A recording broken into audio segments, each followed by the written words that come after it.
Fashion Mingle Mentor sessions with two amazing ladies from Froese Law here in New York City. They're mentors today, Shirin and Ashlee. Thank you for being here. Thank you for having us. This was awesome. It was great. Fantastic. Fantastic. So tell us about some of the people you met with.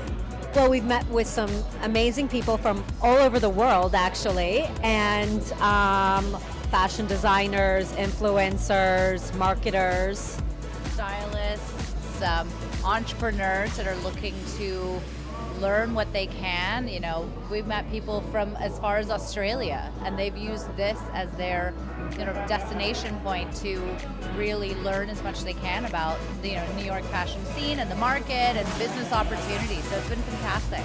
Well, a few of them, told me after their mentor sessions with you, they were like, I didn't know that, So how do you, being a fashion law attorneys, you hear this all the time, right? What do you think is the number one thing that the mentees that you met with today didn't know that they needed to do legally, and what you find in your practice? What I find is that law is not intuitive. It took us 8 years of university and law school to even learn it, and then 12 and 11 years experience of practicing. So a lot of the mentees came and they're like, oh, we don't have legal issues. No, you do. You just don't know about it. So for us, law is not intuitive, and we participate in these kinds of environments to educate. It's constantly about education. So it's forming your business, getting your commercial agreements sorted out, your independent contractors, making sure that people aren't going to steal your designs, your manufacturing agreements, brand protection, e-commerce, and making sure that you've got the right policies and return policies. So what we do is we know the trajectory of your business before you do, because we see it all day, every day with our clients that are startups to multinational corporations. And so what we try and do is identify what the issues are going to be to help these businesses structure themselves in the best way and mitigate risk. And if shit hits the fan, you're in the best possible position to protect yourself. So what do you think? So obviously you guys do more than fashion law, right? You do other types of industries. What do you think makes the fashion industry unique as far as the type of legal services they need to think about?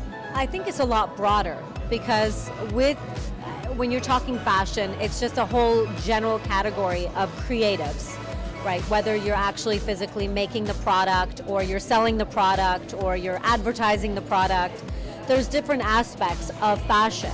And with that comes different requirements, right? Compliance. If you're an influencer, you have to make sure you're compliant with the rules and regulations for advertising or sponsorships. And if you don't know, you're going to get into a lot of trouble. For businesses, it comes with there's so many different things that you've got to think about, as Ashlee mentioned, whether it's corporation registration or dealing with suppliers, manufacturers, marketers, influencers. There's different agreements, there's different contracts. So it's not so narrowly focused. It actually comprises a broad range of corporate, commercial, and intellectual property laws all into that industry. So it's really hard to just narrow it down to one thing.